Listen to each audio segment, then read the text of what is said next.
Hello and welcome back to Latest Sinn. Today's just a short video on basically which watch should you be wearing in a heat wave. So we'll start off with the worst type of watch strap to wear in the heat, and we'll start off with this Glycine F104. Now this has been worn in the heat, and you can see the leather has drastically faded in the heat. That was a royal blue, and it's now slightly aged it. So leather, basically it's killed by sweat, water and the mixture of heat together speeds up the process and will eventually kill your leather strap. This is also another bad contender, which is the Hamilton Jazzmaster. You can see where the heat gets to these straps on here. So another worse straps to wear. There's also rubber, which is okay, but sweat etc can build up here, and it can also smell not very nice. So I would tend to avoid these watches in the heat. So the two types of watch that you shouldn't really be wearing in a heat wave: the leather and rubber straps. So what's the next level up? The next level up would be a good one to wear is the NATO. If you're going to want to wear a particular watch and it's on a leather band, swap it out for a NATO strap, and these are much more breathable, and obviously you can get these wet and they will not deteriorate as much as the leather would. So I'd recommend go to a NATO, from leather to NATO. It's just one there. What do we got here? There's also plenty of NATO straps that are pretty dandy.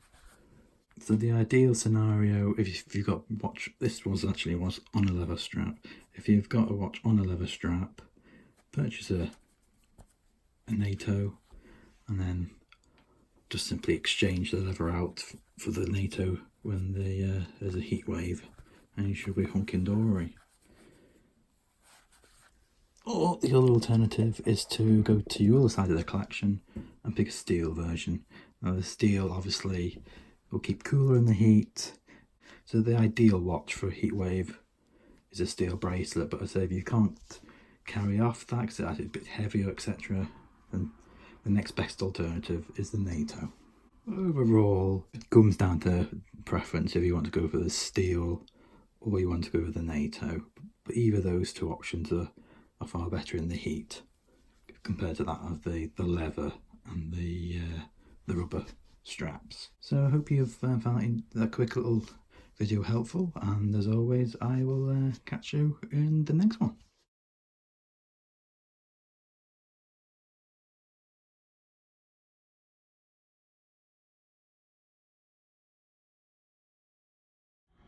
Sorry to butt in, but I've just been listening to your conversation, and I think your dad's right, love.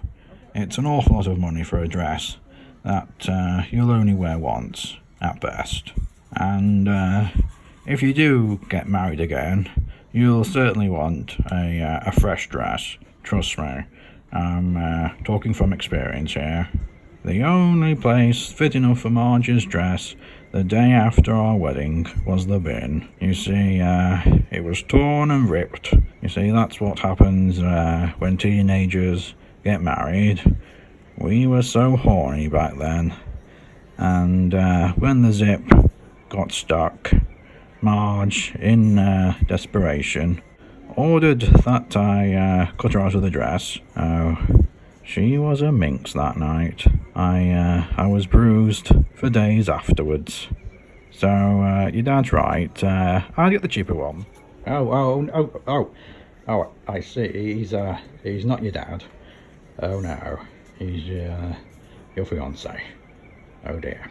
I shall kill you for your insult. You know, you made a cry.